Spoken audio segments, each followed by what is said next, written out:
Good evening from the field house at Washington University in St. Louis. I'm Jim Lara of the NewsHour on PBS. And I welcome you to this third and final Campaign 2000 debate between the Democratic candidate for president, Vice President Al Gore, and the Republican candidate, Governor George W. Bush of Texas. Let's welcome the candidates now.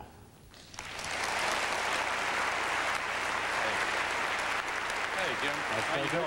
Good to see you. Good to see you. How you doing? Nice to see you. Governor, welcome. Nice to see you. Howdy. How are you all?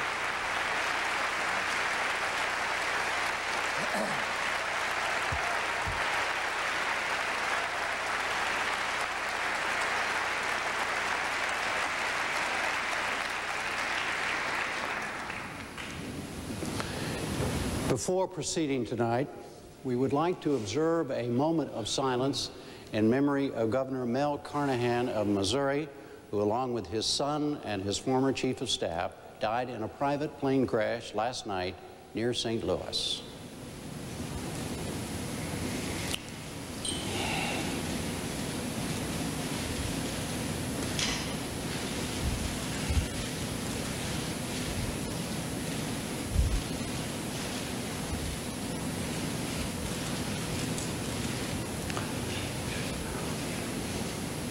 A reminder, as we continue now, that these debates are sponsored by the Commission on Presidential Debates.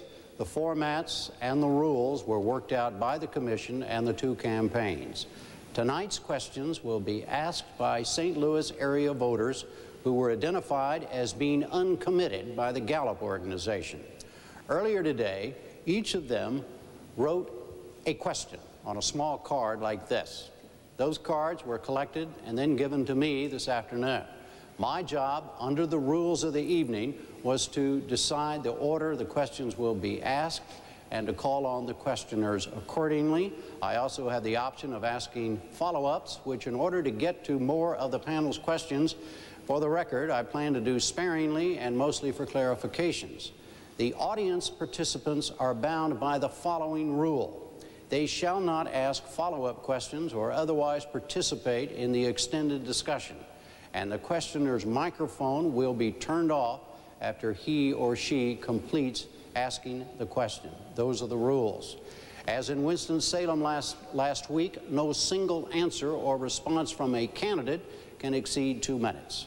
There is an audience here in the hall, and they have promised to remain absolutely quiet, as did their predecessors this year in Boston, Danville, and Winston-Salem. Before we begin, a correction from last week's debate. I was wrong when I said Vice President Gore's campaign commercials had called Governor Bush a bumbler. That specific charge was made in a press statement by Gore campaign spokesman Mark Fabiani, not in a TV guide. I'm glad you clarified that. In a TV ad. Now, let's go to the first question. Of over the 130 questions we received from this panel, we will begin with one of the 19 on health issues, and it goes to you, Mr. Vice President, and it will be asked by James Hankins. Mr. Hankins? How do you feel about HMOs and insurance companies making the critical decisions that affect people's lives instead of the medical professionals? And why are the HMOs and insurance companies not held accountable for their decisions? Mr. Hankins, I don't feel good about it, and I think we ought to have a patient's bill of rights to take the medical decisions away from the HMOs and give them back to the doctors and the nurses. I want to come back and tell you why, but if you will forgive me, I would like to say something right now at the beginning of this debate, following on the moment of silence for Mel Carnahan and Randy Carnahan and Chris Sifford. Tipper and I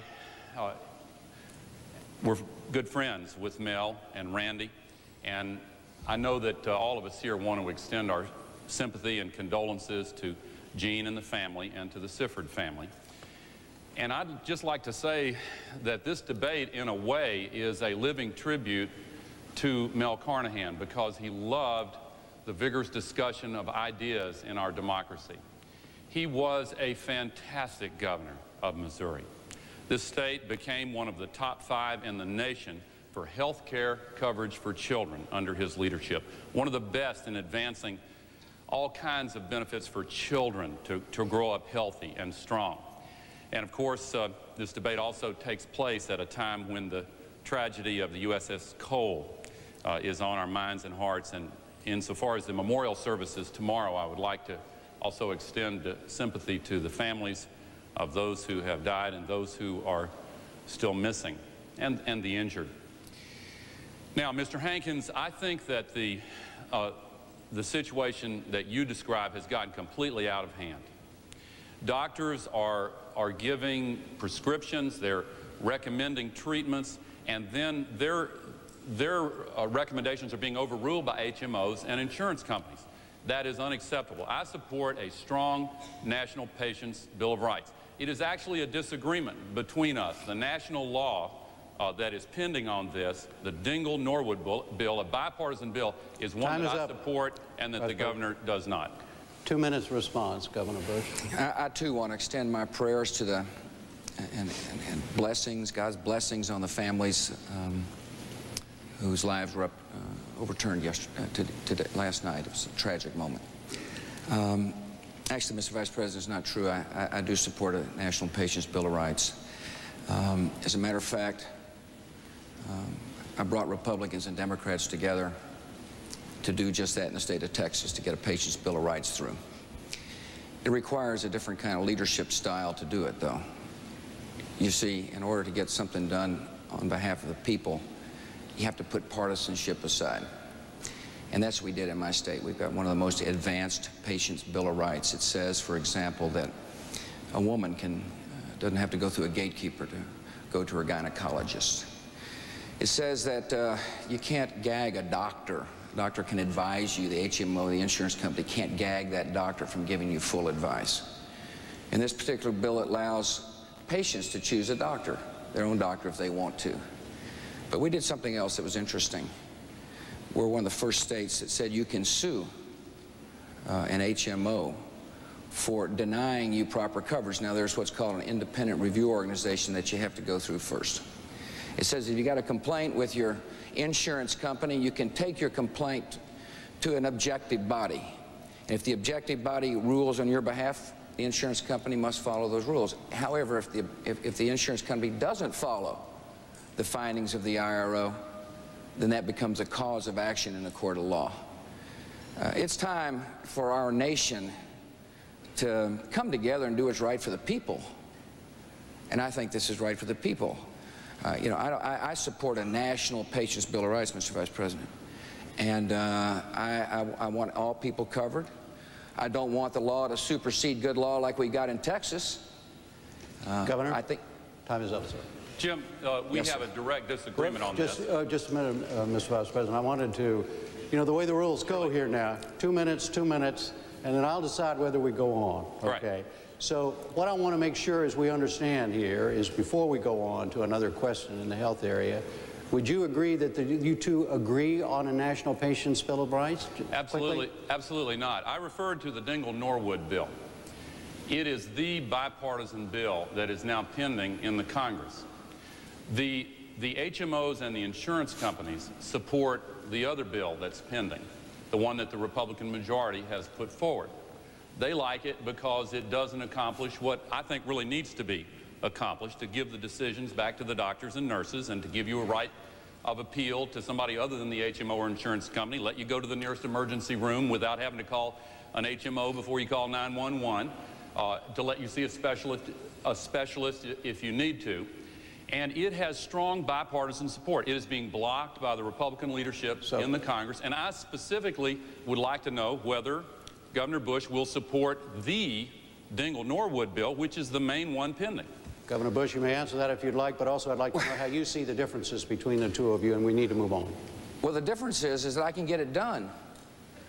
That I can get something positive done on behalf of the people.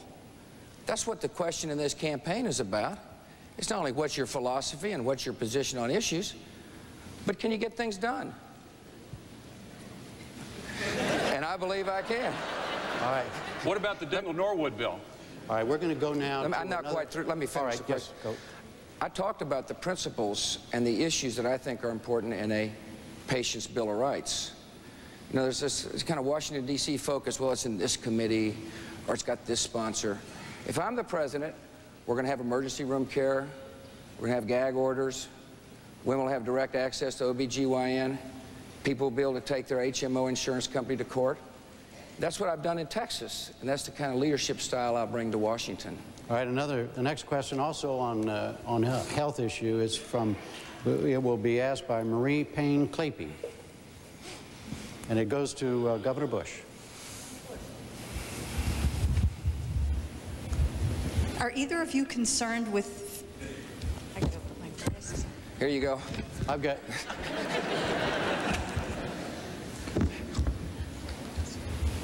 Okay. Are either of you concerned with finding some feasible way to lower the price of pharmaceutical drugs, such as education on minimizing intake, revamp of the FDA process, or streamline the drug companies' procedures instead of just finding more money to pay for them? Well, that's a great question. I think one of the problems we have, particularly for seniors, is there's no prescription drug coverage in Medicare, and therefore when they have to try to purchase drugs, they do so on their own. There's no kind of collective bargaining. There's no power of purchasing amongst seniors. So I think step one to make sure prescription drugs is more affordable for seniors, and those are the folks who really rely upon prescription drugs a lot these days, is to reform the Medicare system, is to have prescription drugs as an integral part of Medicare once and for all. The problem we have today is that, like the Patient's Bill of Rights, particularly with health care, there's a lot of bickering in Washington, D.C. It's kind of like a political issue as opposed to a people issue. So what I want to do is I want to call upon Republicans and Democrats to forget all the arguing and finger pointing and come together and take care of our seniors with a prescription drug program that says we'll pay for the poor seniors, we'll help all seniors with prescription drugs. In the meantime, I think it's important to have what's called immediate helping hand, which is direct money to states so that seniors, poor seniors, don't have to choose between food and medicine. That's part of an overall overhaul. But purchasing power is important. I'm against price controls. I think price controls would hurt our ability to continue important research and development. Drug therapies are replacing a lot of medicines as we used to know it. One of the most important things is to continue the research and development component. And so I'm against price controls. Expediting drugs through the FDA makes sense, of course. Allowing the new bill that was passed in the Congress made sense to allow for drugs that were sold overseas to come back, and other countries to come back into the United States. That makes sense. But the best thing to do is to reform Medicare. Vice President Gore, 2 minutes. All right, here we go again. Now look, if you want someone who will spend a lot of words describing a whole convoluted process and then end up supporting legislation that is supported by the big drug companies, this is your man. If you want someone who will fight for you and who will fight for the middle-class families and working men and women who are sick and tired of having their parents and grandparents pay higher prices for prescription drugs than anybody else, then I want to fight for you. And you asked a great question, because it's not only seniors. Listen, for 24 years, I have never been afraid to take on the big drug companies. They do some great things. They discover great new cures, and that's great. We want them to continue that. But they are now spending more money on advertising and promotion, you see all these ads, than they are on research and development. And they're trying to artificially extend the monopoly patent protection so they can keep charging these very high prices. I want to streamline the approval of the competing generic drugs and the new kinds of treatments that can compete with them so that we bring the price down for everybody. Now, briefly, let me tell you how my prescription drug plan works. The governor talked about Medicare. I propose a real prescription drug benefit under Medicare for all seniors. All seniors. And here's how it works.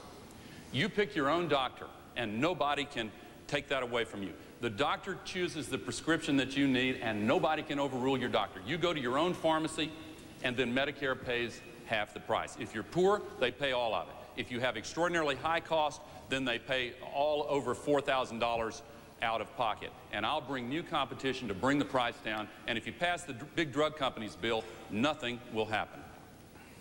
All right, another health question. It comes from Vicki French, and it's for you, Vice President Gore. Vicki French, where are you? Oh, there she is. Yes. We spend billions of dollars every year on taxes, or pay billions of dollars in taxes. Would you be open to the idea of a national health care plan for everybody? And if not, why? If so, is this something you would try to implement if you're elected into office, and what would you do to implement this plan?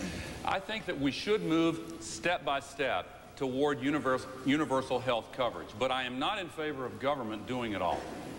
We've spent 65 years now on the development of a hybrid system, partly private, partly public. And 85% of our people have health insurance, 15% don't. That adds up to 44 million people. That is a national outrage. We have got to get health coverage for those who do not have it.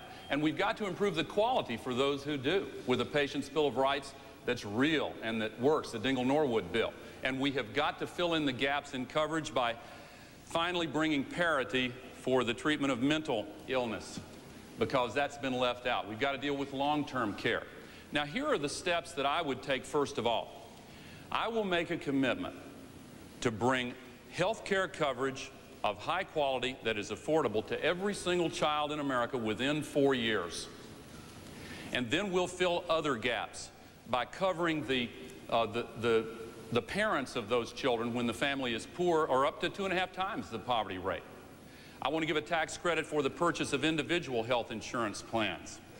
I want to give small business employers a tax credit, 25%, to encourage the providing of health insurance for the employees in small businesses. I want to give seniors who are, well, the near elderly, I don't like that term because I'm just about in that category. But those 55 to 65 ought to be able to buy into Medicare for premiums that are reasonable and fair and significantly below what they have to get now. Now, we have a big difference on this, and you need to know the record here. Under Governor Bush, Texas has sunk to be 50th out of 50 in health insurance for their citizens. Last week, he said that they were spending $3.7 billion, or $4.7 billion on this. Mr. Vice President? Okay. Time is up. Governor Bush, 2 minutes. I'm absolutely opposed to a national health care plan. I don't want the federal government making decisions for consumers or for providers. I remember what the administration tried to do in 1993. They tried to have a national health care plan, and fortunately it failed. I trust people. I don't trust the federal government. It's going to be one of the themes you hear tonight. I don't want the federal government making decisions on behalf of everybody. There is an issue with the uninsured. There sure is.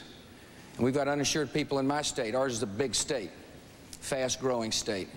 We share a common border with another nation. But we're providing health care for our people. One thing about insurance, that's a Washington term. The question is, are people getting health care? And we've got a strong safety net, and there needs to be a safety net in America. There needs to be more community health clinics where the poor can go get health care. We need a program for the uninsured. They've been talking about it in Washington, D.C. The number of uninsured have now gone up for the past 7 years. We need a $2,000 credit rebate for people, working people who don't have insurance. They can get in the marketplace and start purchasing insurance. We need to have allow small businesses to write insurance across jurisdictional lines so small business can afford health care. Small restaurants can afford health care. And so health care needs to be affordable and available. But we got to trust people to make decisions with their lives. In the Medicare reform I talk about, it says if you're a senior, you can stay in Medicare if you like it, and that's fine. But we're going to give you other choices to choose if you want to do so, just like they do the federal employees. The people who work in Washington, D.C. for the U.S. Congress or the United States Senate get a variety of choices to make in their lives. And that's what we ought to do for all people in America. Yes, sir. Sorry. Governor? Could I have a follow-up? Not paying attention No, to my lights not right now. well. No, right now. Education. Trying to find my light. These folks submitted 18 questions on education, and the first one is that we will be asked on education. Will go to you, Governor, and will be asked by Angie Pettig. Angie Pettig, where are you? There she is. Governor, right there. Oh, thanks. Hi, Angie. I've heard a lot about education and the need to hold teachers and schools accountable, and I certainly agree with that. But as an individual with an educational background and also a parent, I have seen a lot of instances where the parents are unresponsive to the teachers or flat out uninvolved in their child's education. How do you intend to not only hold the teachers and schools accountable, but also hold parents accountable? Well, you know, it's hard to make people love one another. I wish I knew the law, because I'd darn sure sign it. I wish I knew the law that said all of us should be good parents. One of the things the next president must do is to remind people that if we're going to have a responsible period in America, that each of us must love our children with all our heart and all our soul. I happen to believe strong accountability encourages parental involvement, though. I think when you measure and post results on the internet or in the town newspapers, most parents say, wait a minute, my child's school isn't doing what I want it to do, and therefore become involved in education. I recognize there are some who just don't seem to care. But there are a lot of parents who feel like everything is going well in their child's school, and all of a sudden they wake up and realize that, wait a minute, standards aren't being met. That's why I'm so strong for accountability. I believe we ought to measure a lot. 3, 4, 5, 6, 7, 8th grade. We do so in my state of Texas. One of the good things we've done in Texas is we've got strong accountability, because you can't cure unless you know. You can't solve a problem unless you diagnose it. I strongly believe that one of the best things to encourage parental involvement also is to know that the classrooms will be safe and secure. That's why I support a Teacher Liability Act at the federal level that says if a teacher or principal upholds reasonable standards of classroom discipline, they can't be sued. They can't be sued. I think parents will be more involved with education when they know their children's classrooms are safe and secure as well. I also believe that we need to say to people that if you cannot meet standards, there has to be a consequence. Instead of just the kind of the soft bigotry of low expectations, that there has to be a consequence. We can't continue to shuffle children through school. And one of the consequences is to allow parents to have different choices. Vice President Gore? Yeah, we have a huge difference between us on this question. I'd like to start by telling you what my vision is.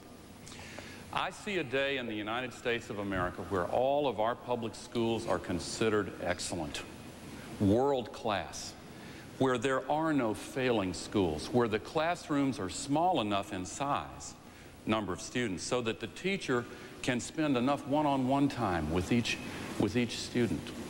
Now that means recruiting new teachers for the public schools. It means, in my plan, hiring bonuses to get 100,000 new teachers in the public schools within the next 4 years. It means also helping local school districts that sometimes find the parents of school-age children outvoted on bond issues, to give them some help with interest-free bonding authority so that we can build new schools and modernize the classrooms. We need to give teachers the training and professional development that they need to, including paid time off to go visit the classroom of a master teacher and pick up some new skills. I want to give every middle-class family a $10,000 a year tax deduction for college tuition, so that middle-class families will always be able to send their kids on to college. I want to work for universal preschool, because we know from all the studies that the kids learn more in the first few years of life than anywhere else. Now, I said there was a contrast. Governor Bush is for vouchers, and in his plan, he proposes to drain more money, more taxpayer money out of the public schools for private school vouchers than all of the money that he proposes in his entire budget for public schools themselves. And only 1 in 20 students would be eligible for these vouchers, and they wouldn't even pay the full tuition to private school. I think that's a mistake. I don't think we should give up on the private schools and leave kids trapped in failing schools. I think we should make it the #1 priority to make our schools the best in the world, all of them. Governor, what is your position on that? Yeah, I appreciate that. I think anytime we end with one of these attacks, it's appropriate to respond. Here's what I think. First of all, vouchers are up to states. If you want to do a voucher program in Missouri, fine. See, I strongly believe in local control of schools. I'm a governor of a state, and I don't like it when the federal government tells us what to do. I believe in local control of schools, but here's what I've said. I've said to the extent we spend federal money on disadvantaged children, we want the schools to show us whether or not the children are learning. What's unreasonable about that? We expect there to be standards met, and we expect there to be measurement. And if we find success, we'll praise it. But when we find children trapped in schools that will not change and will not teach, instead of saying, oh, this is okay in America just to shuffle poor kids through schools, there has to be a consequence. And the consequence is that federal portion of federal money will go to the parent. So the parent can go to a tutoring program or another public school or another private school. You see, there has to be a consequence. We've got a society that says, hey, the status quo is fine, just move them through. And guess who suffers? What is the harm on voucher? What's the other side on voucher? Well, the program that he's proposing is not the one that he just described. Under your plan, Governor Bush, states would be required to pay vouchers to students to match the vouchers that the federal government would put up. Now, the way it would happen is that under his plan, if a school was designated as failing, the kids would be trapped there for another 3 years, and then some of them would get federal vouchers, and the state would be forced to match that money. Under my plan, if a school is failing, we work with the states to give them the authority and the resources to close down that school and reopen it right away with a new principal, a new faculty, a turnaround team of specialists who know what they're doing. It's based on the plan of Governor Jim Hunt in North Carolina, and it works great. So no vouchers in a Gore administration? If I thought that there was no alternative, then I might feel differently. But I have an obligation to fight to make sure there are no failing schools. We've got to turn around most schools are excellent, but we've got to make sure that all of them are. Andrew Kosberg has a related question on education that's right on this subject. Mr. Kosberg, where are you? There you are, and it's for Vice President Gore. Mr. Vice President, in the school district in which I work and in countless others across the nation, we face crumbling school buildings, increased school violence, student apathy, overcrowding, lack of funding, lawsuits. The list goes on. I could mention low teacher pay, but I won't. What can you tell me and my fellow American teachers today about your plans for our immediate future? What grade do you teach? Up. That's a violation of your rule, Vice President Gore. High school.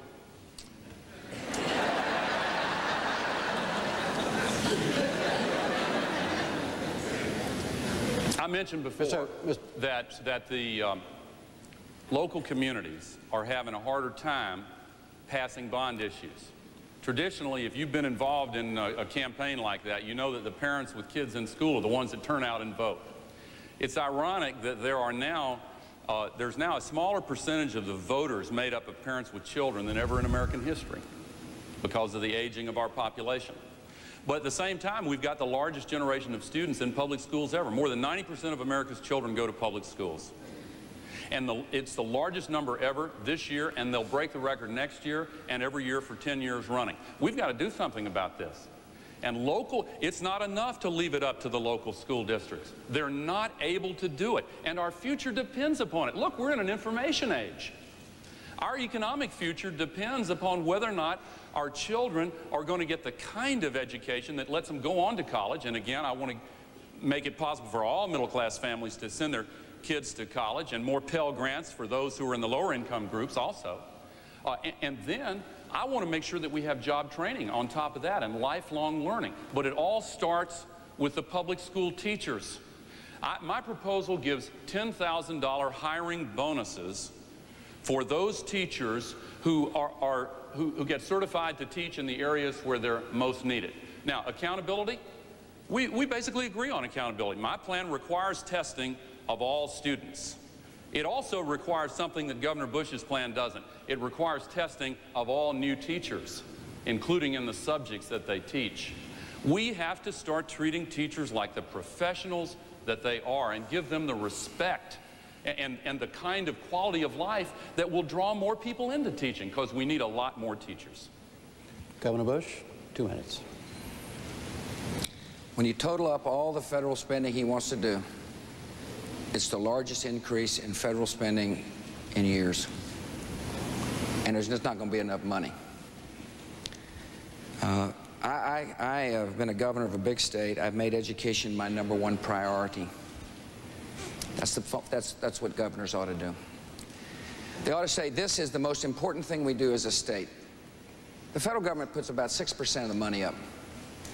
They put about, 60% of the strings where you got to fill out paperwork.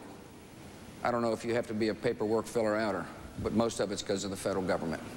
What I want to do is to send flexibility and authority to the local folks so you can choose what to do with the money. One size does not fit all. I'd worry about federalizing education if I were you. I believe strongly that the federal government can help. We need to fund Head Start. We need to have accountability. The Vice President's plan does not have annual accountability. 3rd grade, 4th grade, 5th grade. We need to demand on results. I believe strongly in a Teacher Protection Act, like I mentioned. I hear from teachers all the time about the lawsuits and the threats, respect in the classroom. Part of it's because you can't control the classroom. You can't have a consequence for somebody without fear of getting sued under federal law. So I'm going to ask the Congress to pass a Teacher Protection Act. So I believe in flexibility. I believe in a national reading initiative for local districts to access with K-2 diagnostic testing, curriculum that works. Phonics works, by the way. It needs to be a part of our curriculum. There needs to be flexibility for teacher training and teacher hiring with federal money. Now, the federal government can be a part, but don't fall prey to all this stuff about money here and money there, because education is really funded at the local level. 94% comes from the local level. Vice President Gore, is the governor right when he says that you're proposing the largest federal spending in years? Absolutely not. Absolutely not. I'm so glad that I have a chance to knock that down. Look, the problem is that under Governor Bush's plan, $1.6 trillion tax cut, mostly to the wealthy, under his own budget numbers, he proposes spending more money for a tax cut just for the wealthiest 1% than all of the new money that he budgets for education, health care, and national defense combined. Now, under my plan, we will balance the budget every year. I'm not just saying this, I'm not just talking. I have helped to balance the budget for the first time in 30 years, pay down the debt. And under my plan, in 4 years, as a percentage of our gross domestic product, federal spending will be the smallest that it has been in 50 years. One reason is, the 3rd biggest spending item in our budget is interest on the national debt. We get nothing for it. We keep the good faith and credit of the United States. I will pay down the debt every single year until it is eliminated early in the next decade. That gets rid of the 3rd biggest intrusion of the federal government in our economy. Now, because the governor has all this money for a tax cut mostly to the wealthy, there is no money left over, so schools get testing and lawsuit reform and not much else. Governor, the Vice President says you're wrong. Well, he's wrong. Just add up all the numbers. It's 3 times bigger than what President Clinton proposed. The Senate Budget Committee. 3 times bigger than what President Clinton proposed. That's proposed. in an ad, Jim, that was knocked down by the journalists who analyzed the ad, said it was misleading. Go ahead. My turn? Yes, sir. Forget the journalists. He proposed more than Walter Mondale and Michael Dukakis combined. Now, this is a big spender, he is. And you ought to be proud of it as part of his record. We just have a different philosophy. Let me talk about tax relief. If you pay taxes, you ought to get tax relief. The Vice President believes that only the right people ought to get tax relief. I don't think that's the role of the President to pick. You're right, and you're not right. I think if you're going to have tax relief, everybody ought to get it. And therefore, wealthy people are going to get it. But the top 1% will end up paying 1/3 of the taxes in America, and they get 1/5 of the benefits. And that's because we structured the plan so that 6 million additional American families pay no taxes. If you're a family of 4 making $50,000 in Missouri, you get a 50% cut in your federal income taxes. What I've done is set priorities and funded them, and there's extra money. And I believe the people who pay the bills ought to get some money back. It's a difference of opinion. He wants to grow the government, and I trust you with your own money. Well, I wish we could spend an hour talking about trusting people, because it's the right position to take. Can we extend the time? Yeah, well, hold on one sec here, though. But Governor, just to reverse the thing, what do you say specifically to what the Vice President said tonight? He said it many, many times, that your tax cut benefits the top 1% of the wealthiest Americans, and you've heard what he said. Of course it does. If you pay taxes, you're going to get a benefit. People who pay taxes will get tax relief. Why shouldn't they? Well, let me finish, please. Well, under my plan, if you make the wealthy people pay 62% of the taxes today. Afterwards, they pay 64%. This is a fair plan. You know why? Because the tax code is unfair for people at the bottom end of the economic ladder. If you're a single mother making $22,000 a year today, and you're trying to raise 2 children, for every additional dollar you earn, you pay a higher marginal rate on that dollar than someone making $200,000, and it's not right. Vice President so I want Gore. to do something about that. All right, Vice President Gore. Look, this isn't about Governor Bush. It's not about me. It is about you. And I want to come back to something I said before. If you want somebody who believes that we were better off 8 years ago than we are now, and that we ought to go back to the kind of policies that we had back then, emphasizing tax cuts mainly for the wealthy, here is your man. If you want somebody who will fight for you and who will fight to have middle-class tax cuts, then I am your man. I want to be.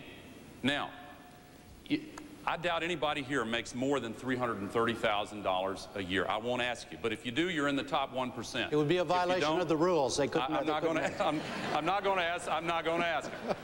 But if everyone here in this audience was dead on in the middle of the middle class, then the tax cuts for every single one of you all added up would be less than the tax cut his plan would give to just one member of that top wealthiest 1%. Now, you judge for yourselves whether or not that's fair. Quick, and then we're moving on. Good.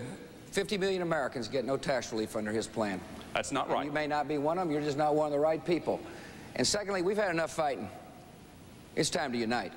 You talk about 8 years. In 8 years, they haven't gotten anything done on Medicare, on Social Security, a patient's Bill of Rights.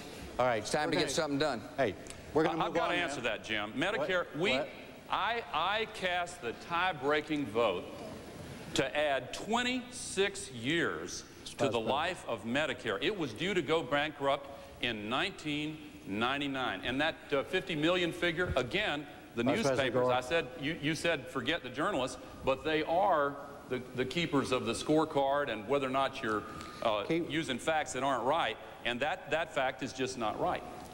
Speaking of keepers of the scorecard, that's what I'm trying to do here, Mr. Vice President, Governor Bush. We're going to move on. We're going to have to move on. All right, there were 12 questions on foreign and military matters.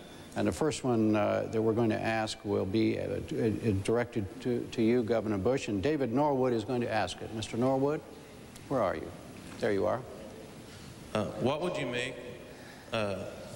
would make you the best candidate in office during the Middle East crisis? I've been a leader. I've been a person who has to set a clear vision and convince people to follow.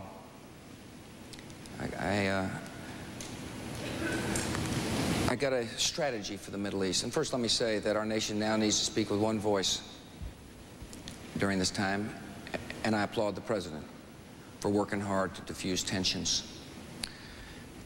Our nation needs to be credible and strong. When we say we're somebody's friend, everybody's got to believe it. Israel's our friend, and we'll stand by Israel. We need to reach out to modern Arab nations as well, to build coalitions to keep the peace.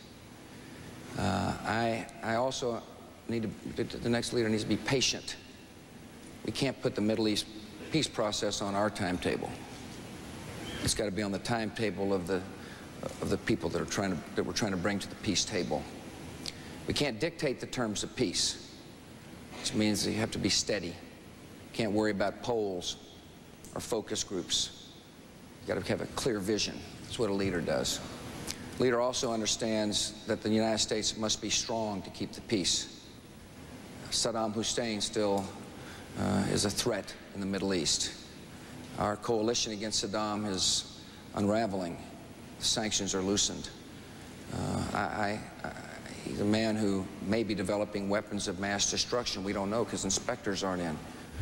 So to answer your question, it requires a clear vision, a willingness to stand by our friends, and the credibility for people, both friend and foe, to understand when America says something, we mean it. Vice President Gore.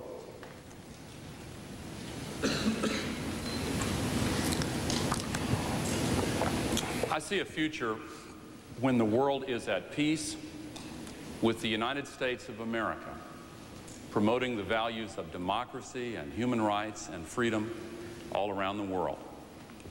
Even in Iran, they have had an election that began to bring about some change. We stand for those values, and we have to be willing to assert them. Right now, our military is the strongest in the entire history of the world. I pledge to you I will do whatever is necessary to make sure that it stays that way. Now, what can I bring to that challenge? When I was a young man, my father was a senator opposed to the Vietnam War. When I graduated from college, there were plenty of fancy ways to get out of going and being a part of that. I went and I volunteered, and I went to Vietnam. I didn't do the most or run the gravest risk by a long shot, but I learned what it was like to be an enlisted man in the United States Army. In the Congress, in the House of Representatives, I served on the House Intelligence Committee, and I worked hard to learn the subject of nuclear arms control and how we can defuse these tensions and deal with non-proliferation and deal with the problems of terrorism and these new weapons of mass destruction. Look, we're going to face some serious new challenges in the next 4 years. I've worked on that long and hard. When I went to the United States Senate, I asked for an assignment to the Armed Services Committee. And while I was there, I worked on a bipartisan basis, as I did in the House. I worked with former President Reagan on the modernization of our strategic weaponry. In the Senate, I was one of only 10 Democrats, along with Senator Joe Lieberman, to support Governor Bush's dad in the Persian Gulf War resolution. And for the last 8 years, I've served on the National Security Council. Could I say just one other thing here?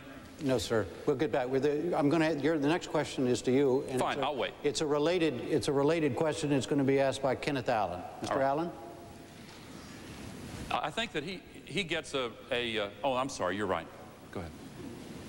Mr. Allen, right there. Vice President, today our military forces are stretched thinner and doing more than they've ever done before during peacetime. I'd like to know I think we would all like to know what you, as President, would do to ensure proper resourcing for the current mission and/or more selectively choosing the time and place that our forces will be used around the world. Thank you, sir. Just to finish briefly, I started to say that for the last 8 years I've been on the National Security Council, and last week I suspended campaigning for 2 days or parts of 2 days to go back and participate in the meetings that charted the President's summit meeting that he just returned from earlier today. And our country's team over there did a great job. It's a difficult situation. The United States has to be strong in order to make sure that we can help promote peace and security and stability. And that means keeping our military strong. Now, I said earlier that we are the strongest military, but we need to continue improving readiness and making sure that our military personnel are adequately paid, and that the combination of their pay and their benefits and their retirement as veterans is comparable to the stiff competition that's coming in this strong economy from the private sector. And I have supported the largest pay raise in many a year, and I support another one now. I also support modernization of our strategic and tactical weaponry. The governor's proposed skipping a generation of technology. I think that's I think that would be a mistake, because I think one of the ways we've been able to be so successful in Kosovo and Bosnia and Haiti and in other places is by having the technological edge. You know, we won that conflict in Kosovo without losing a single human life in combat, a single American life in combat. Now, readiness. The trends before I got my current job were on the decline. The number of divisions were reduced. I argued that we should reverse that trend and take it back up. And I'm happy to tell you that we have. Now, in my budget for the next 10 years, I propose $100 billion for this purpose. The governor proposes $45 billion. I propose more than twice as much because I think it's needed. Governor Bush, 2 minutes. If this were a spending contest, I'd come in second. I readily admit I'm not going to grow the size of the federal government like he is. Your question was deployment. It must be in the national interests, must be in our vital interests whether we ever send troops. The mission must be clear. Soldiers must understand why we're going. The force must be strong enough so that the mission can be accomplished, and the exit strategy needs to be well defined. I'm concerned that we're over-deployed around the world. See, I think the mission has somewhat become fuzzy. Should I be fortunate enough to earn your confidence?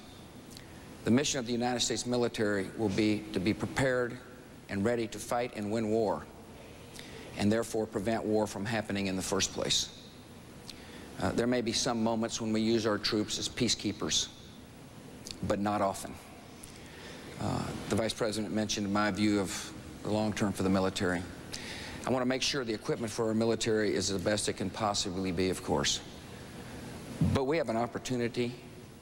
We have an opportunity to use our research and development capacities, the great technology of the United States, to make our military lighter, harder to find, more lethal. We have an opportunity, really, if you think about it, if we're smart and have got a strategic vision and a leader who understands strategic planning, to make sure that we change the terms of the battlefield of the future so we can keep the peace. This is a peaceful nation, and I intend to keep the peace. Spending money is one thing, but spending money without a strategic plan can oftentimes be wasted. The first thing I'm going to do is ask the Secretary of Defense to develop a plan, so we're making sure we're not spending our money on political projects, but on projects to make sure our soldiers are well paid, well housed, and have the best equipment in the world. Governor Bush, another kind of gun question. It'll be asked by Robert Lutz. Mr. Lutz?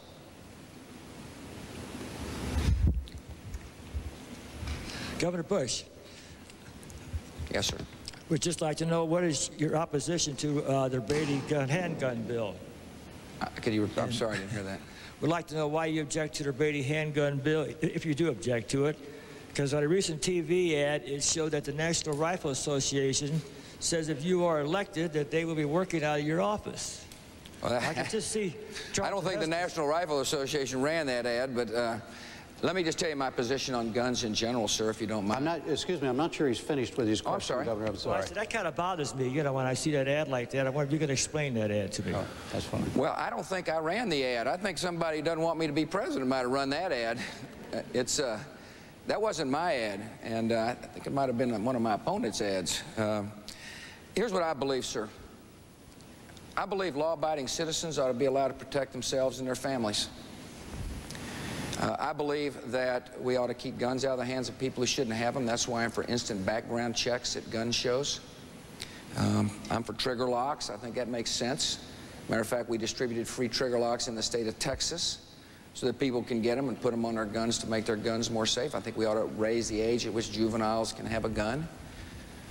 But I also believe strongly that we need to enforce laws on the books, that the best way to make sure that we keep our society safe and secure is to hold people accountable for breaking the law. If we catch somebody illegally selling a gun, there needs to be a consequence. If we keep somebody, you know, illegally using a gun, there needs to be a consequence. Enforcement of law, and the federal government can help. There's a great program called Project Exile in Richmond, Virginia, where we focused federal taxpayers' money and federal prosecutors and went after people who were illegally using guns To me, that's how you make society the safest it can be. And so, yeah, sometimes I agree with some of these groups in Washington, and sometimes I don't. I'm a pretty independent thinker. But one thing I'm for is a safe society. And I'm for enforcing laws on the books, and that's what's going to happen should I earn your confidence. Vice President Gore? Well, it was not one of my ads either, Governor. But I am familiar with the statement, and it was made by one of the top-ranking officials of that organization. Let me tell you my position. I think that some common-sense gun safety measures are certainly needed with the flood of cheap handguns that have sometimes been working their way into the hands of the wrong people. But all of my proposals are focused on that problem, gun safety. None of my proposals would have any effect on hunters or sportsmen or people who use rifles. They're aimed at the real problem. Let's make our schools safe. Let's make our neighborhoods safe. Let's have a 3-day waiting period, cooling off, so we can have a background check to make sure that criminals and people who really shouldn't have guns don't get them. But I'd like to use my remaining time on this exchange, Jim, to respond to an exchange that took place just a moment ago, because a couple of times the governor has said that I am for a bigger government. Governor, I'm not. And let me tell you what the record shows. For the last 8 years, I have had the challenge of running the streamlining program called Reinventing Government. And if there are any federal employees in this group, you know what that means.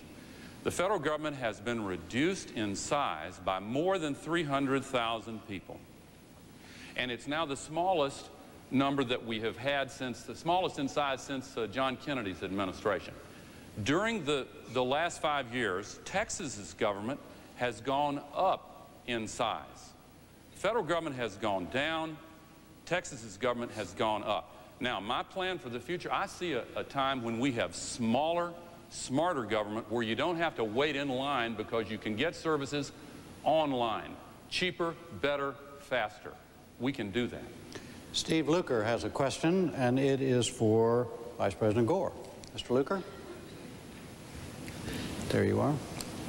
Vice President Gore, the family farms are disappearing and having a hard time even in the current positive economic environment. What steps would you or your administration take on agricultural policy developments to protect the family farms for this multifunctional service they perform? We've got a bumper crop this year. But that's the good news. You know what the bad news is that follows on that. The prices are low. In the last several years, the so-called freedom to farm law has, in my view, been mostly a failure. I want to change many of its provisions.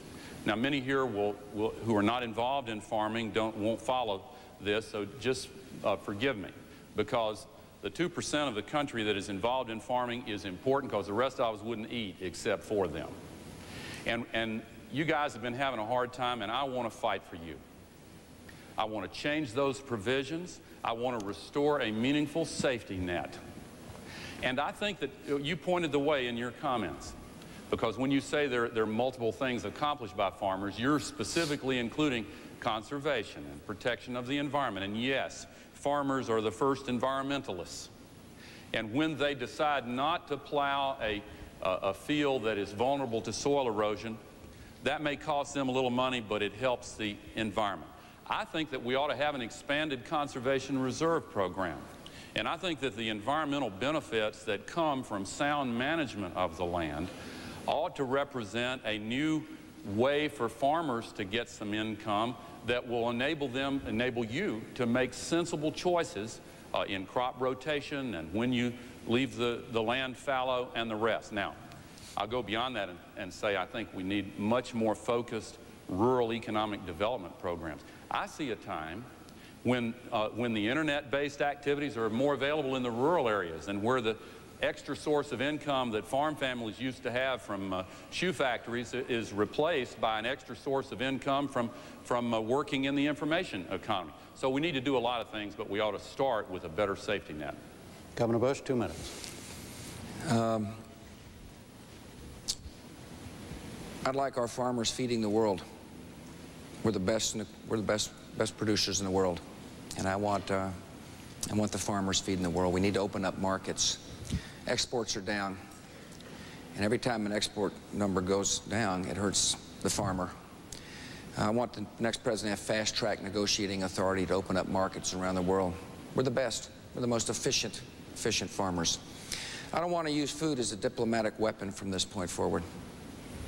We shouldn't be using food. It hurts the farmers. It's not the right thing to do. I'm for value-added processing. We need to move more work on value-added processing. You take the raw product you produce, I presume you're a farmer, off your farm, and convert it. I think value-added processing is important. I'm for research and development, spending research and development money so that we can use our technological base to figure out new uses for farm products. I'm for getting rid of the death tax, completely getting rid of the death tax. One reason family farmers are forced to sell early is because of the death tax. This is a bad tax. The president shouldn't have vetoed that bill. It's a tax that taxes people twice. It penalizes the family farmer. So should I be fortunate enough to earn your vote?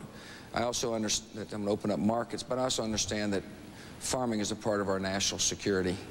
I'm from a big farm state, with the second biggest state, farming state in the country, and I hear from my farmers friends all the time. Vice President's right. By the way, every day's Earth Day if you own the land, and I like the policies that will encourage farmers to set aside land as well for conservation purposes. Thank you. A quick thing on the inheritance tax. There is a difference between the two of you on this. Vice President Gore? Yeah, I'm for a massive reform of the estate tax or the death tax. And under the plan that I've proposed, 80% of all family farms will be completely exempt from the estate tax. And the vast majority of all family businesses would be completely exempt, and all of the others would have sharply reduced. So 80%. Now, the problem with completely eliminating it goes back to the wealthiest 1%. The amount of money that has to be raised in taxes from middle-class families to make up for completely eliminating that on the very wealthiest, the billionaires, that would be an extra heavy burden on middle-class families. And so let's do it for most all, but not completely eliminate it for the very top. What's the case for doing that, Governor? Eliminating the death tax? Completely, for everybody. Because people shouldn't be taxed twice on their assets. It's either unfair for some or unfair for all. I mean, again, this is just a difference of opinion. If you're from Washington, you want to pick and choose winners. I don't think that's the role of the president. I think if you're going to have tax relief, everybody benefits. Secondly, I think your plan, there's a lot of fine print in your plan, Mr. Vice President, in all due respect. It is, I'm not so sure 80% of the people get the death tax. I know this, 100% will get it if I'm the president. I just don't think it's fair to tax people's assets twice, regardless of your status. It's a fairness issue. It's an issue of principle, not politics. New issue.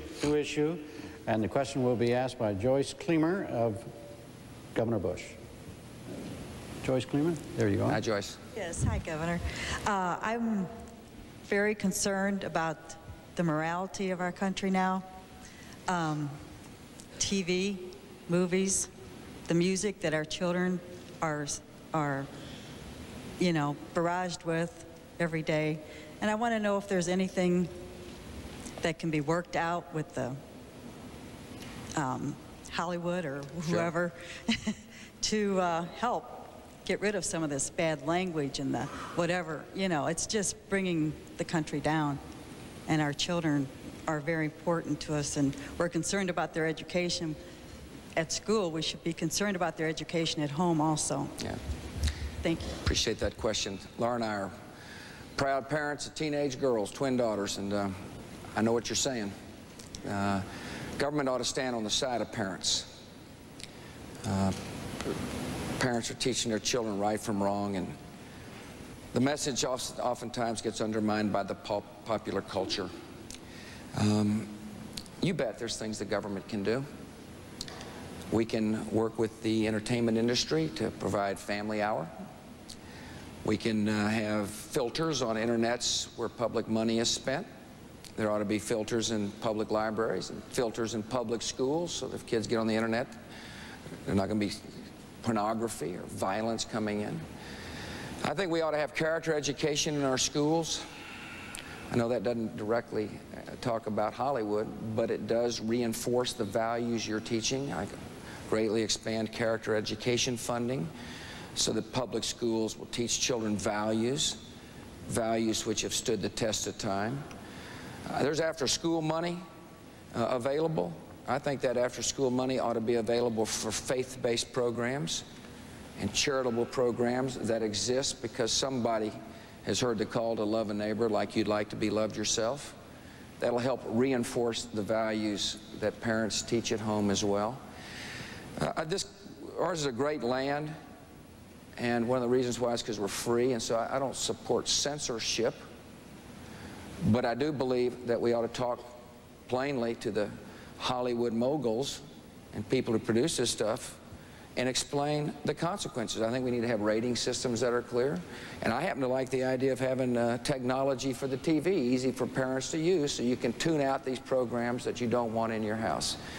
But I'm going to remind mothers and dads, the best weapon is the off-on button and paying attention to your children and eating dinner with them and being, I'm sorry. That's right. It's on my peroration. Yeah. My turn. Vice President Gore. I care a lot about this. It's not just movies. Television, video games, music, the internet. Parents now feel like you have to compete with the mass culture in order to raise your kids with the values that you want them to have. Tipper and I have 4 children. And God bless them, every one of them decided on their own to come here this evening. I don't want to embarrass our oldest daughter. She and her husband made us grandparents almost a year and a half ago. And yet, if she'll forgive me, when she was little, she brought a record home that had some awful lyrics in it. And Tipper hit the ceiling. And that launched a campaign to try to get the record companies to put ratings that, warning labels for parents. And I'm so proud of what she accomplished in getting them on there. I've been involved myself in negotiating and in helping to move along the negotiations with the internet service providers to get a parents protection page every time 95% of the pages come up, and a feature that allows parents to automatically check with one click what sites your kids have visited lately. You know, some parents are worried about those filters that you'll have to ask your kids how to put them on there. But if you can check up on them, then that's real power. And recently, the Federal Trade Commission pointed out that some of these entertainment companies have warned parents that the material is inappropriate for children, and then they've turned around behind the backs of the parents and advertised that same adult material directly to children. That is an outrage. Joe Lieberman and I gave them 6 months to clean up their act. And if they don't do it, we're going to ask for tougher authority in the hands of the FTC on the false and deceptive advertising. I'll tell you this. I want to do something about this. Respect the First Amendment, but I will do something to help you raise your kids without that garbage. All right. Vice President Gore, the next question is for you, and it will be asked by Stephen Koosman. Mr. Koosman, where are you, sir? Right behind me as well. There we go. Right next to the last. Yeah, got it. Good planning.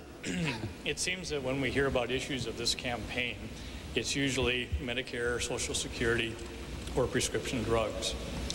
As a college professor, I hear a lot of apathy amongst young people who feel that there are no issues directed to them. And they don't plan to vote. How do you address that? We've got to change it. I spend a good deal of time talking to young people, and in my standard speech out there on the stump, I usually end my speech by saying, I want to ask you for something, and I want to direct it especially to the young people in the audience. And I want to tell you what I tell them. Sometimes people who are very idealistic and have great dreams, as young people do, are apt to stay at arm's length from the political process because they think their good hearts might be brittle. And if they invest their hopes and allow themselves to believe then they're going to be let down and disappointed. But thank goodness we've always had enough people who have been willing in every generation to push past the fear of a broken heart and become deeply involved in forming a more perfect union. We're America, and we believe in our future, and we know we have the ability to shape our future. Now, we've got to address one of the biggest threats to our democracy, and that is the current campaign financing system. And I know they say it doesn't rank anywhere on the polls. I don't believe that's a fair measure. I'm telling you, I will make the McCain-Feingold campaign finance reform bill the very first measure that I send to the Congress as president. Governor Bush opposes it. I wish that he would consider changing his mind on that, because I think that the special interests have too much power, and we need to give our democracy back to the American people. Let me tell you why. Those issues you mentioned, Social Security, prescription drugs, the big drug companies are against the prescription drug proposal that I've made. The HMOs are against the patients' rights bill, the Dingell-Norwood bill that I support and that Governor Bush does not support. The big oil companies are against the measures to get more energy independence and renewable fuels. They ought to have their voices heard, but they shouldn't have a big megaphone that drowns out the American people. We need campaign finance reform, and we need to shoot straight with young and old alike and tell them what the real choices are. And we can renew and rekindle the American spirit and make our future what our founders dreamed it could be. We can. Right. Governor Bush, 2 minutes. I'll tell you what I hear. A lot of people are sick and tired of the bitterness in Washington, D.C., and therefore they don't want any part of politics. They look at Washington and see people pointing fingers and casting blame and saying one thing and doing another. There's a lot of young folks saying, you know, why do I want to be involved with this mess? And what I think needs to happen in order to encourage the young to become involved is to shoot straight, is to set aside the partisan differences and set an agenda that will make sense. Medicare, I know you talked about it, but Medicare is relevant for all of us, young and old alike. We better get it right now. Tax reform is relevant for old and young alike. I don't think it's the issues that turn kids off. I think it's the tone. I think it's the attitude. I think it's a cynicism in Washington, and it doesn't have to be that way. Before I decided to run, I had to resolve 2 issues in my mind. One, could our family endure all this business? And I came to the conclusion that our love was strong enough to be able to do it. And the other was, could an administration change the tone in Washington, D.C.? And I believe the answer is yes. Otherwise, I wouldn't be asking for your vote. That's what happened in Texas. We worked together. There's a man here in this audience named Hugo Berlanga. He's the chairman of the Health Committee. He came here for a reason, to tout our record on health in Texas. He's a Democrat. I didn't care whether you're a Republican or Democrat. What I cared about is, could we work together? That's what Washington, D.C. needs. And finally, sir, to answer your question, it needs somebody in office who'll tell the truth. That's the best way to get people back in the system. Governor Bush, Norma Kirby has the next question, and it's for you. Norma Kirby, where are you? Hi, Norma. Hi. How will your administration address diversity, inclusiveness, and what role will affirmative action play in your overall plan? I've had a record of bringing people from all walks of life into my administration, and my administration is better off for it in Texas. I'm going to find people that want to serve their country. But I want a diverse administration. I think it's important. I've worked hard in the state of Texas to make sure our institutions reflect the state with good, smart policy. Policy that rejects quotas. I don't like quotas. Quotas tend to pit one group of people against another. Quotas are bad for America. It's not the way America is all about. But policies that give people a helping hand so they can help themselves. For example, in our state of Texas, I worked with the legislature, both Republicans and Democrats, to pass a law that said if you come in the top 10% of your high school class, you're automatically admitted to one of our one of our higher institutions of learning, college. And as a result, our universities are now more diverse. It was a smart thing to do. Is what I called it. I labeled it affirmative access. I think the contracting business in government can help, not with quotas, but help meet a goal of ownership of small businesses, for example. The contracts need to be smaller. The agencies need to be, need to recruit and to work hard to find people to bid on the state contracts. I think we can do that in a way that that represents what America is all about, which is equal opportunity and an opportunity for people to realize their potential. So to answer your question, I support, I guess the way to put it is affirmative access. And I'll have an administration that will make you proud. Thank you. Vice President Gore. I believe in this goal and this effort with all my heart.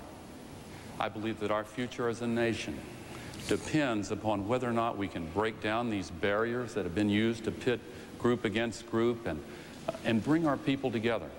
How do you do it? Well, you establish respect for differences. You don't ignore differences. It's all too easy for somebody in the majority in the population to say, oh, we're just all the same, without an understanding of the different life experience that you've had, that others have had.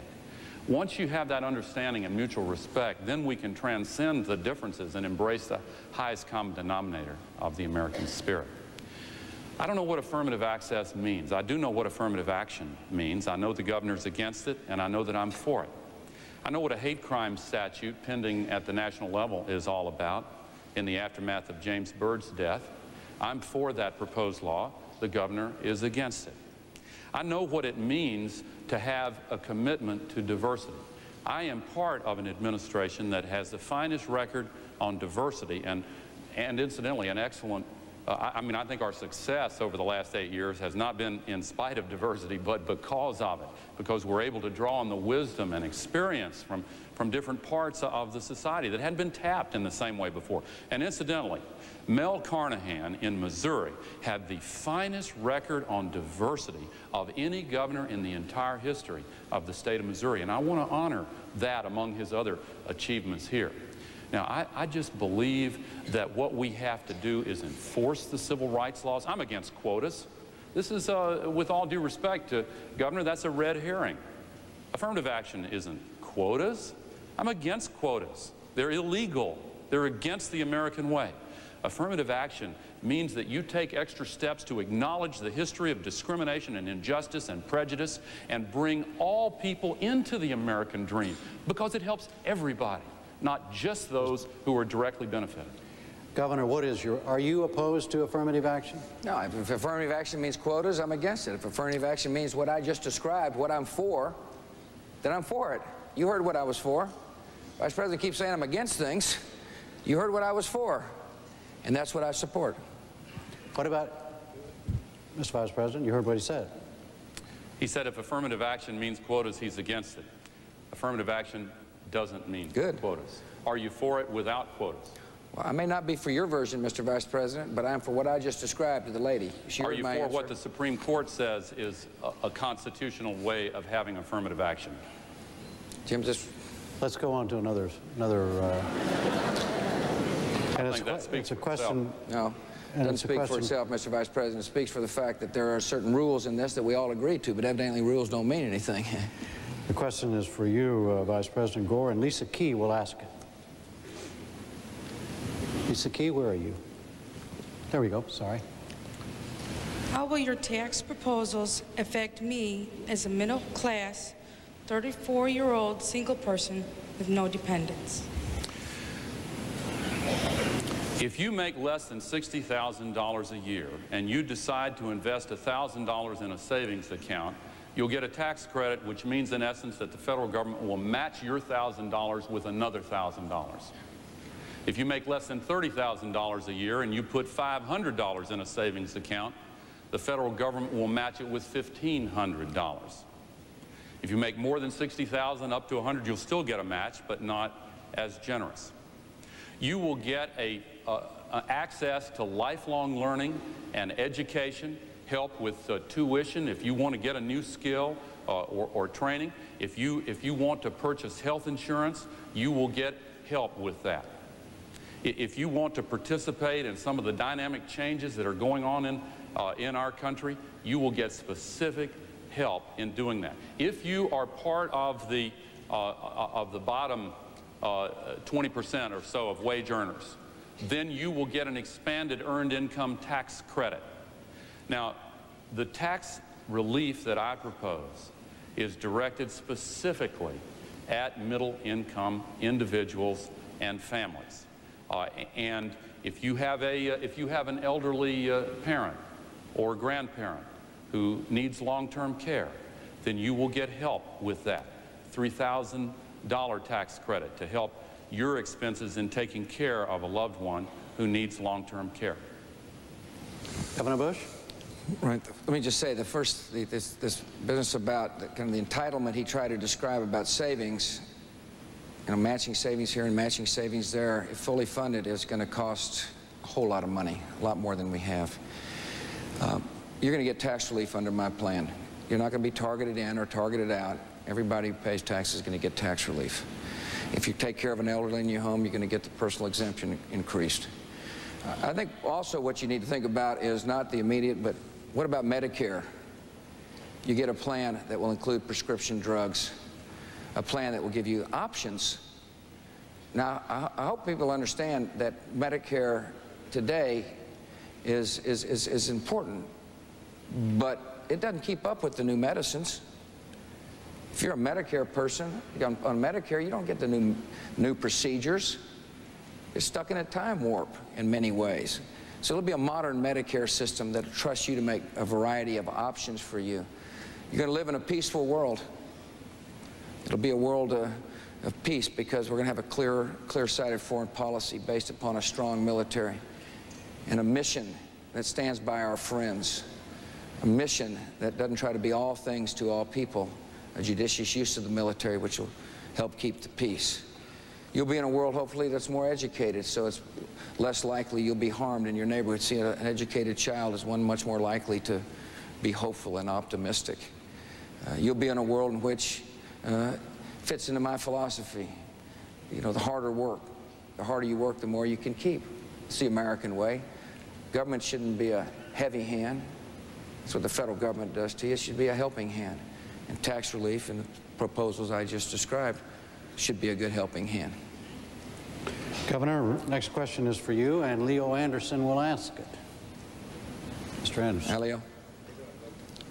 What? You want a mic? In one of the last debates held, the subject of capital punishment came up. And in your response to the question, you seem overly enjoyed, as a matter of fact, proud that Texas led the nation in execution of prisoners. Sir, did I misread your response? And are you really, really proud of the fact that Texas is #1 in executions? No, I'm not proud of that. Death penalty is very serious business, Leo. It's an issue that good people obviously disagree on. I take my job seriously. And if you think I was proud of it, I think you misread me. I do. I was sworn to uphold the laws of my state. During the course of the campaign in 1994, I was asked, do you support the death penalty? I said I did, if administered fairly and justly. Because I believe it saves lives. You know, I do. I think if it's administered swiftly, justly, and fairly, it saves lives. One of the things that happens when you're a governor, at least oftentimes you have to make tough decisions. And you can't let public persuasion sway you because the job is to enforce the law. And that's what I did, sir. There have been some tough cases come across my desk. Some of the hardest moments since I've been the governor of the state of Texas is to deal with those cases. But my job is to ask two questions, sir. Is the person guilty of the crime? And did the person have full access to the courts of law? And I can tell you, looking at you right now, in all cases, those answers were affirmative. Now, I'm not proud of any record. I'm proud of the fact that violent crime is down in the state of Texas. I'm proud of the fact that that we hold people accountable. But I'm not proud of any record, sir. I'm not. Vice President Gore? I support the death penalty. I think that it has to be administered not only fairly with attention to things like DNA evidence, which I think should be used in all capital cases, but also with very careful attention. If, for example, somebody confesses to the crime and somebody's waiting on death row, there has to be alertness to say, wait a minute, have we got the wrong guy? If the wrong guy is put to death, then that's a double tragedy. Not only has an innocent person been executed, but the real perpetrator of the crime has not been held accountable for it, and in some cases may be still at large.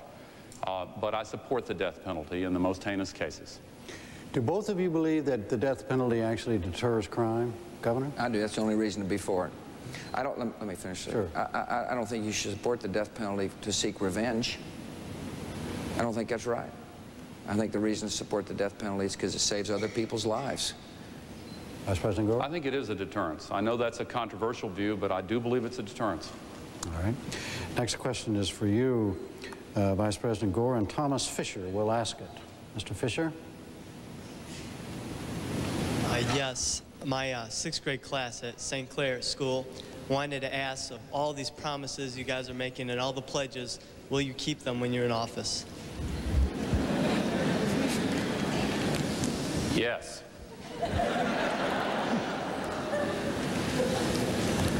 I am a person who keeps promises. And you know, we've heard a lot from the governor about not much being done in the last 8 years, as if the promises that I made 8 years ago have not been kept. I think the record shows otherwise. We have gone from the biggest deficits 8 years ago to the biggest surpluses in history today. Instead of high unemployment, we now have the lowest African-American unemployment, the lowest Latino unemployment ever measured, 22 million new jobs, very low unemployment nationally. Instead of ballooning the debt and multiplying it 4 times over, we have seen the debt actually begun to be paid down. Here are some promises that I'll make to you now. I will balance the budget every year. I will pay down the debt every year. I will give middle-class Americans tax cuts, meaningful ones. And I will invest in education, health care, protecting the environment, and retirement security. We both made promises in this campaign. I promise you I will keep mine. Let me tell you about one of the governors. He has promised $1 trillion out of the Social Security Trust Fund for young working adults to invest and save on their own. But he's promised seniors that their Social Security benefits will not be cut, and he's promised the same $1 trillion to them. So this is the show me state. Reminds me of the line from the movie, show me the money. Which one of those promises will you keep and which will you break, Governor? Governor Bush? Thank you for your question. There's an old high school debating trick, which is to answer something and then attack your opponent at the end. You asked about promises. You were promised that Medicare would be reformed and that Social Security would be reformed. You were promised a middle-class tax cut in 1992. It didn't happen. There's too much bitterness in Washington. There's too much wrangling. It's time to have a fresh start. One of the reasons I was successful as the governor of Texas is because I didn't try to be all things to all people. When I campaigned in a race, a lot of folks didn't think I could win, including, by the way, my mother. I said I'd do 4 things: tort reform, education reform, welfare reform, and juvenile justice reform. And I won, and I had the will of the people in my state behind me. And then I brought folks together to get it done. And that's what we need, I think, in this election. To me, that's what it's all about. I know, listen, I'm sure your 6th grade kids are listening, because these guys will say anything to get elected. But there's a record, and that's what I hope people look at. And one of my promises is going to be Social Security reform, and you bet we need to take $1 trillion out of that $2.4 trillion surplus. Now remember, Social Security revenue exceeds expenses up until 2015. People are going to get paid.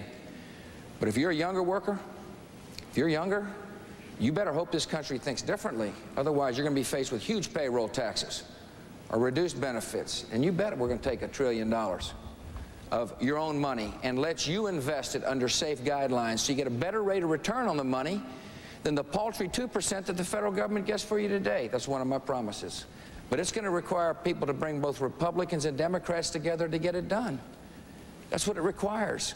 There was a chance to get this done. There was bipartisan approach, but it's been rejected. I'm going to bring them together. To both of you on this subject, there are other questions that also go to this skepticism, not necessarily about you, but all people in politics. Why is that?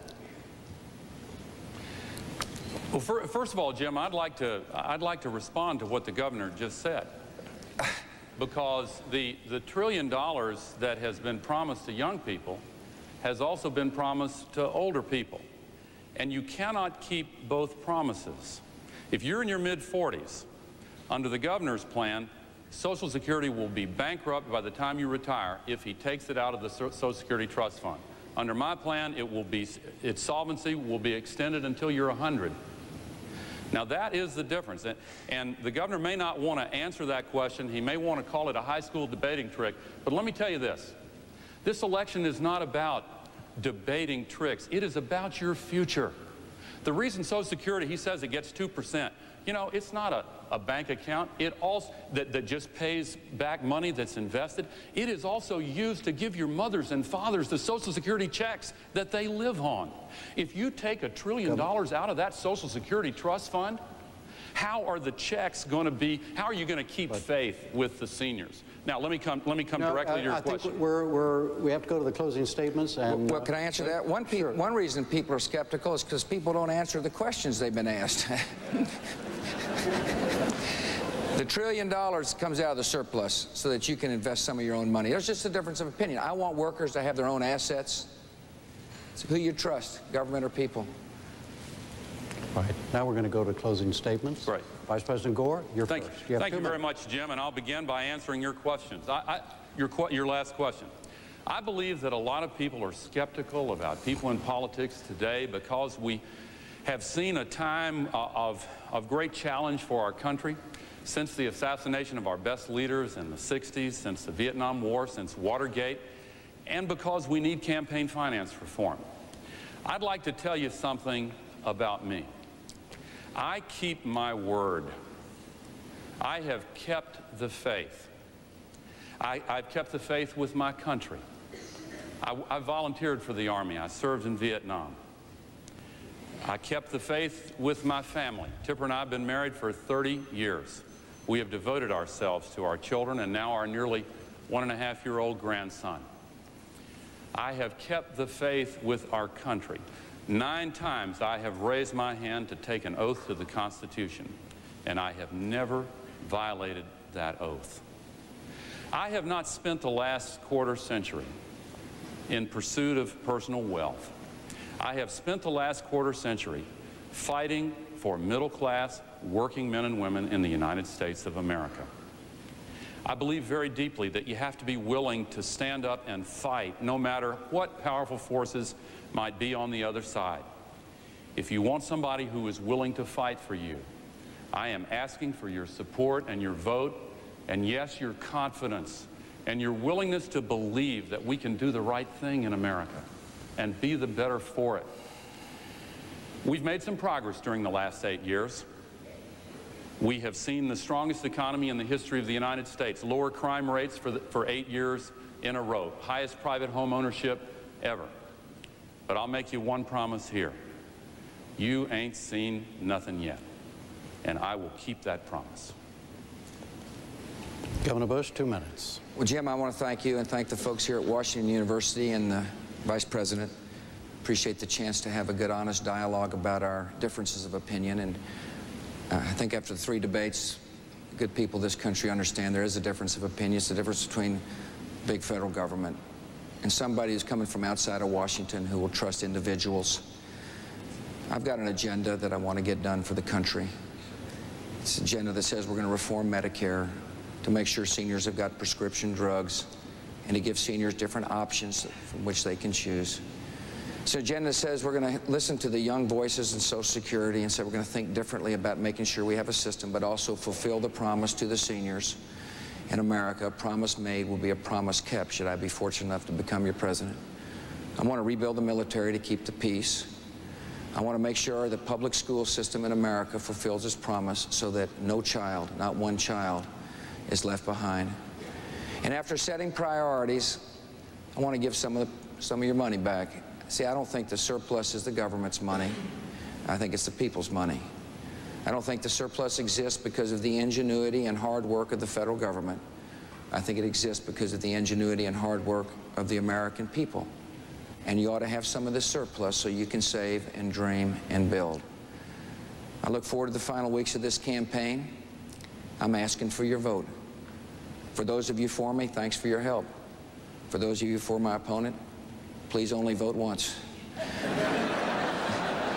But for those who have not made up their mind, I'd like to conclude by this promise. Should I be fortunate enough to become your president, when I put my hand on the Bible, I will swear to not only uphold the laws of the land, but I will also swear to uphold the honor and the dignity of the office to which I have been elected.